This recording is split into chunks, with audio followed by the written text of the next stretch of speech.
एक भिखारी था। भीख मांगने में वह बड़ा चतुर था। जितना चतुर था उतना ही बड़ा कंजूस भी था।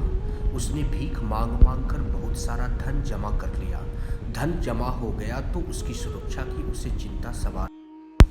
उसने सोचा, बहुत सोचा। आखिर निर्णय किया कि इस छोटी सी झोपड़ी में इतना सारा धन जमा करके रखना ठीक नहीं। उस धन से उसने सोने की 4 ईंटें खरीद ली। उन ईंटों को उसने पास के जंगल में जाकर गाड़ दिया। अब वो निश्चिंत था। मन में खुशी थी कि धन सुरक्षित है।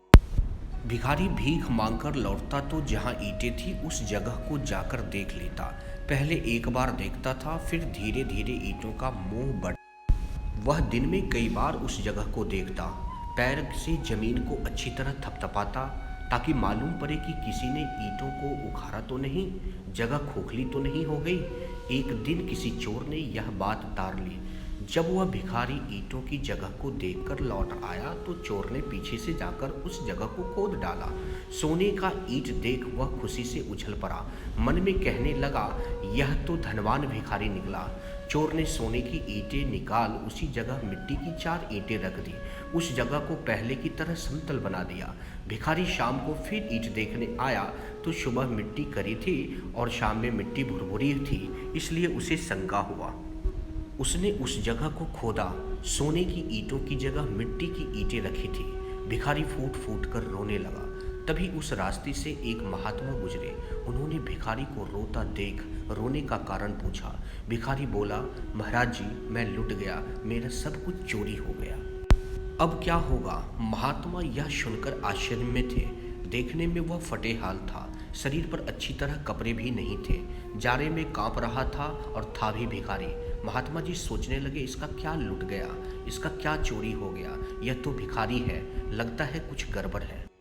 भिखारी ने महात्मा जी को सारी बातें बताई। उसने बताया कि उस जगह पे उसने सोने की ईंटें रखी थी, जिसे चोर निकालकर उसी जगह पर मिट्टी की 4 ईंटें रख दी। महात्मा ने पूछा, वो सोने की ईंटें तुम्हें रोज क्या खाना देती थी? नहीं महात्मा जी, भला ईंट खाना कैसे देती? ईंट तो जड़ होती है। भिखारी बोला, तो फिर क्या तुम्हें रोज कपड़ा, घोड़ा, गाड़ी, फल फूल कुछ तो देती होगी? उनका कुछ न कुछ उपयोग तो होता ही होगा, इसलिए तुम इतने दुखी हो रहे हो? महात्मा ने पूछा।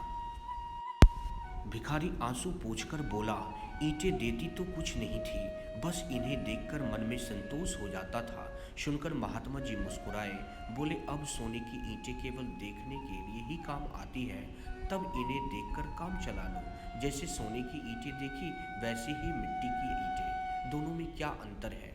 भिखारी कुछ सोचने लगा। उसके मन में अभी भी शांति नहीं थी।